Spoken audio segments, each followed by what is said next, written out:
Hey guys, John here.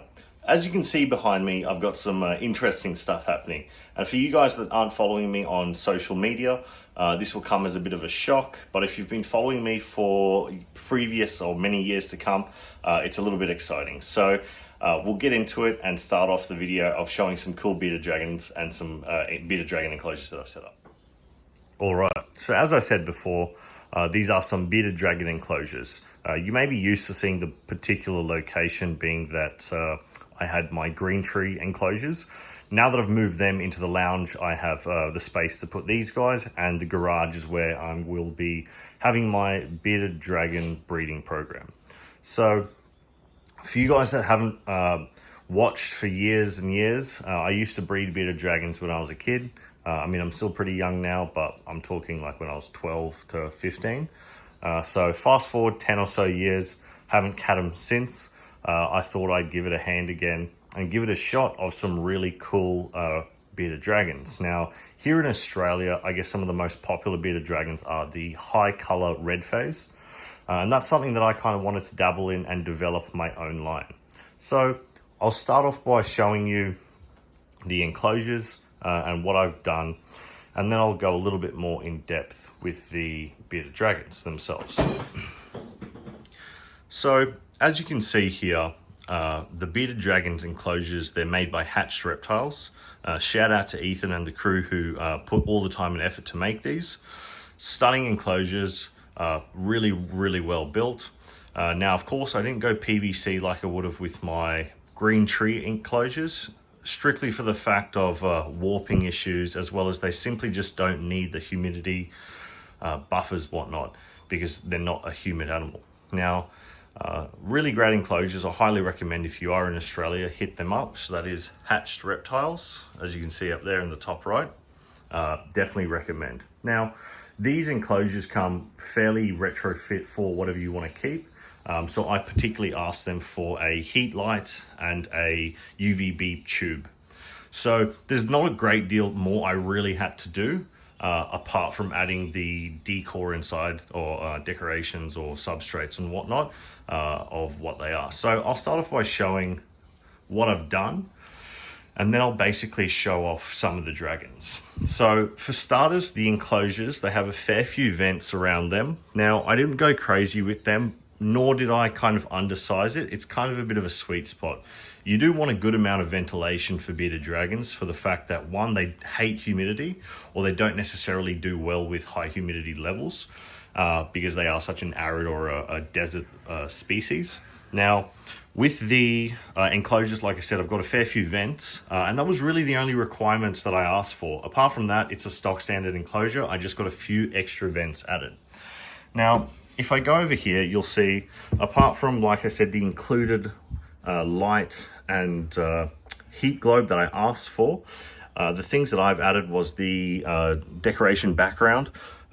Once again, simply does nothing more than add a little bit more visual stimulation, I guess, more so for us, as well as a little bit more of a play area for the dragons themselves. The only other thing I added as well, of course, a water dish. Not necessarily recommended for dragons because they'll almost always end up just pooping in it. So I am cleaning these out pretty much daily. I've got a feeding dish and just some rocks either side for thermoregulation, as well as the, I guess, a bit more of a landscape or textures for the dragon to climb on. Along with the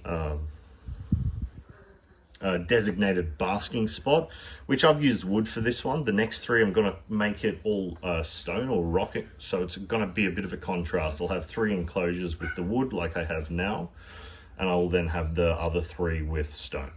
So something a little bit you can kind of play around with, and I've just got your Bunnings play sand for the substrate here. So it's very, very simple, somewhat cost effective, very easy to clean when you have the right tools in terms of the sieves and whatnot. So I'll start off by, that's basically the enclosure rundown. Now, I've obviously paired that with a thermostat of your choice.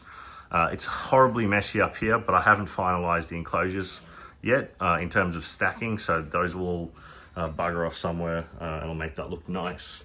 Now, in terms of the dragons, like I said, I'm focusing on, I'll move this over. I'm focusing on red phase bearded dragons. Now, there's a few breeders here in Australia that do specialize in them. Now, I've managed to get a hold of a few of those breeders, and I am working with their designated lines to create my own line. Now, I guess it is something that you usually have to prove out over generations, but as I'm probably one of the first here in Queensland, if not Australia, to mix some of these lines, I am at my leisure to kind of name a new line of red phase. And those ones will be the Diablo Dragon line produced by myself, John's Exotics. So definitely keep an eye out for those. They will be coming in the next year or two. Now, as you can see here, this girl, it is a female, is a beautiful red phase. She's still very, very young and has a lot of growing up to do. I'll see if I can pull her out of the light. For the most part, they're very, very tame. But once again, these are show display animals. They're not, dare I say, like play pets. That's where a lot of people get confused with what I do and why I keep these cool animals. They're not to play around.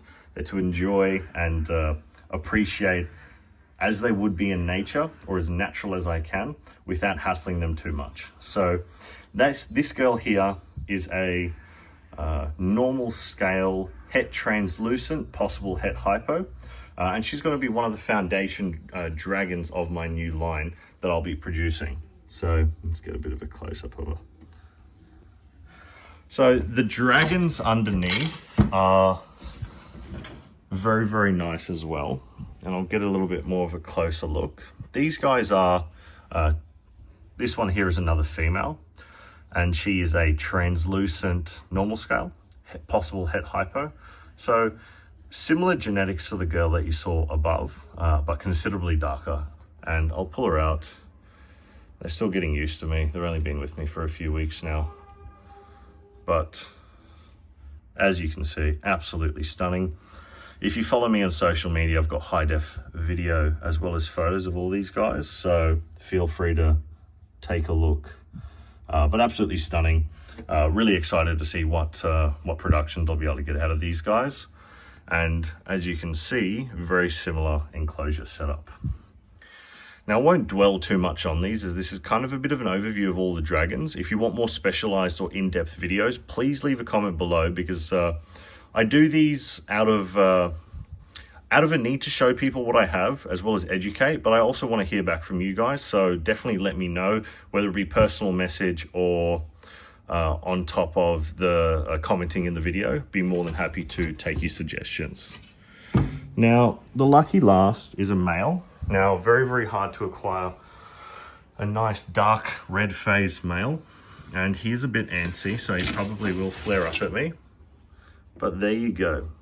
Stunning leatherback, so reduced scale. He is a het trans, possible het hypo, so same genetics apart from the trans of the female. And as you can see, very, very similar enclosure, not too different compared. He's probably got the most plain one, but that's because I want to kind of show him off the most, because he is a big, healthy boy, and I'm very, very excited to see what he produces in the future. Now, plans for these guys as a whole, like I said, I will be breeding them. They are of two different genetic backgrounds or lines, as well as 4 different parent pairings. So I am mixing different blood quite considerably, and I should be producing some really healthy new line as well as new lineaged dragons. So I'm not breeding back brother to sister and whatnot. So line breeding is great, but particularly when you want to work with a new line or create something, you really want to start with the healthiest dragons you can. So I'm setting myself up with those specific animals to produce that line. I have got a fair few mentors, and I'm extremely excited that I've got the opportunity to work with them and develop something cool. So stay tuned, and you'll see some really big things happening, whether we work together or whatnot, that the future will decide. But definitely keep your eye out, because I'm very excited to see what will happen. I will be getting about probably about 6 new dragons in the coming months. as well as getting 3 to 4 more enclosures, which I will have varying animals in there. So this is just a little bit of an intro. Wet your toes per se in what's going to happen in the future. And don't worry, the green tree pythons are still going great. They're all getting, all the boys are getting enclosure upgrades soon, so they're going to be out of the tubs and going into the PVC enclosures in the next few months. So if you're keen on that, keep watching and you'll see the transformation of the lounge/snake room, whereas the garage is kind of going to turn into the bearded dragon breeding room. So I hope you guys enjoy that.